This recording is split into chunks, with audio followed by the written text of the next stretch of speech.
it disappears into the sea. Cities are going to have to change. They're going to have to become circular.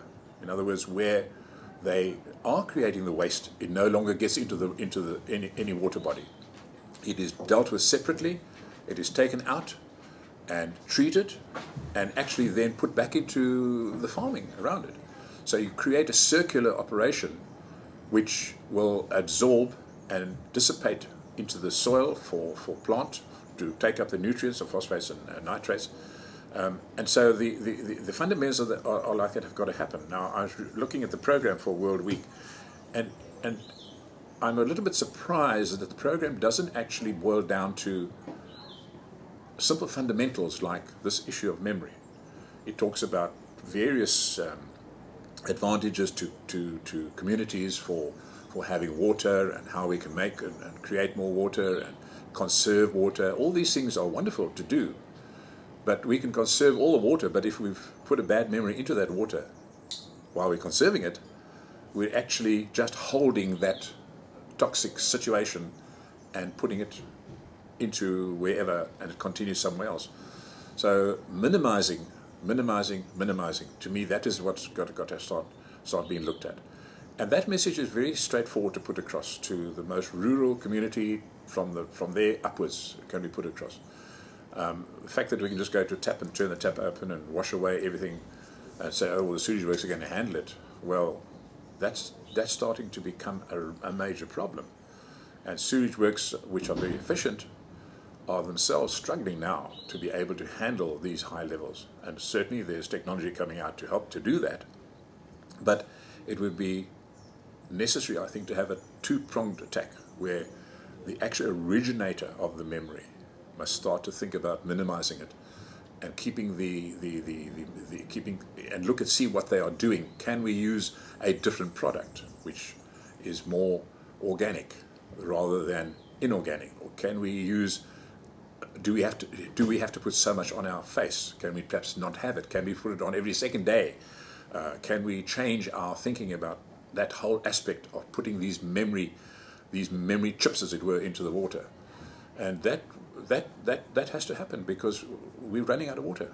We're running out of water which is suitable for human consumption. We're not running out of water. I mean, the world's, there's so much water in the world that there's plenty there. We can take it out of the ocean and desalinate it and all the rest of it. But certainly, in terms of freshwater, natural freshwater, we are certainly running out. I do know that ozone is probably in fact, it is the best disinfectant that we know of. It cleans water like you would not believe. I mean, it's just unbelievable. We introduced ozone in the Middle East to clean grey water, and it really, if you study it on ozone, it's incredible, and it's very easy to actually work with. If it can be dangerous in a closed room if you walk in and you haven't taken the necessary precautions, but no one would ever do that. Or certainly, if you had a plant like that, you'd have a warning system that would as soon as the ozone level reached a certain point, it would switch off. But ozone dissipates very, very quickly. It stays in the water, very cold water, for maybe 10 or 15 or 20 minutes at most. It then dissipates completely into the atmosphere. But while it's doing that, it will remove as near as 99% of everything that you could possibly think of. Pesticides, all the chemicals, the whole works. And that is quite easy to use. And it's becoming now very easy to put into your home. So what is happening is, for instance, that water in the mountains that has come down with all these memory bits and pieces and is treated, is delivered through the pipeline to your house. And it is deemed as being suitable for drinking. But to do so, they've had to put in chlorine to keep you disinfected all the way to where you are, because chlorine has a long residual time in the pipework. And so on. So therefore, from time to time, they get the mixture wrong, because there's people using a lot of water some days on a hot day, then they don't use so much. So it's quite difficult to actually fine-tune the amount of chlorine. So they tend to overdose, and sometimes if you have a shower, you'll smell the chlorine, or you boil a kettle of water and make some tea and it tastes awful because the chlorine's gone up. So we ozonate all our water now for our house, even though it has been proved to be absolutely perfect for drinking. We have to start to learn from nature and use nature to find the solutions. And we might err incorrectly, not have a very good yield. Then we would have to go back again and rebalance. It's not going to be a one-off, to get it right the first time. But if we take England now, they finally are going to allow the use of pesticides because they were told that if you don't use it, you're going to lose your crops. Well, that's almost like putting a gun to the government's head. You're going to lose your crops, and the people are going to starve. But where's the third solution, the third option? In everything, there's always many options. Use the pesticide, or don't use the pesticide, or use only some of the pesticide in low level. And I think it would have been appropriate for the government to say, well, okay, you say we're going to lose our crops, but let us legislate that in 1 or 2 counties they will use no pesticide. Plant ordinarily, and if there's a failure, the government will come to the party and say, look, we made a mistake. We will recompense the farmer, so that the farmer's not taking the brunt of it. And then you run that parallel and you see, well, that county, they used pesticide. This county, they didn't use pesticide. Oh my goodness, they didn't lose the crop. Then you have an ability to do the measuring. And then maybe another county you say, well, allow 50% of the crop. So you balance out until you find, and you minimize and minimize and minimize. But right now, it's an all or nothing, and they get scared to hell about this, and so virtually a gun is held to the head of the decision makers. And even though there were some 200 scientific papers presented to prove that this wouldn't happen, the decision that Britain took, very, very worryingly, is to carry on and use the pesticide. If we go back to nature and you look at a simple tree and how it transpires and it draws water, transpires, and it creates a whole system of continuity. All the time we are breaking this continuity down. We are very deft as humans to break nature's continuity. And we need to go back again and look at re-establishing nature's continuity. And so if we look at the cry, well, we had to do this because we got to feed the millions or the billions, you take that at face value to start off with and say, well, fine, but then we need to also take an area and start to re-establish what was removed from there. And that is where Luke was explaining with his seeds, for instance, how that can be done.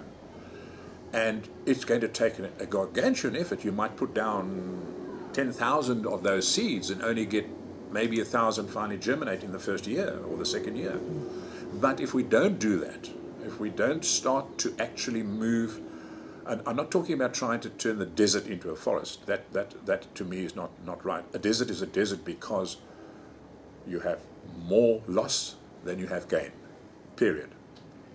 But on the fringes of where the desert is, on the edges of that, where the desert has been allowed to increase beyond what it would have been X number of years ago, those are the fringe areas that have to be reconditioned. So we really have to take a book out of nature. I mean, a leaf is the most perfect factory. It does everything. And so if we can create more leaves, then we will start to correct the amount of water. But it's not going to be done instantly. There's no instant fix about it. And whether we believe in weather in global warming or not, the weathers are changed. It's warming. Even there's an article now given on the effect of El Nino that's going to have on the whole of southern Africa. Zimbabwe is a basket case from a food point of view, total basket case. Zambia is similar. South Africa is going to be hit by El Nino. And this is likely to happen for the next 6 to 8 months. That is going to happen. It might last longer, even into 18 months they're worried about. Now, El Nino is not a new thing. It's happened cyclically over goodness knows how long, go back.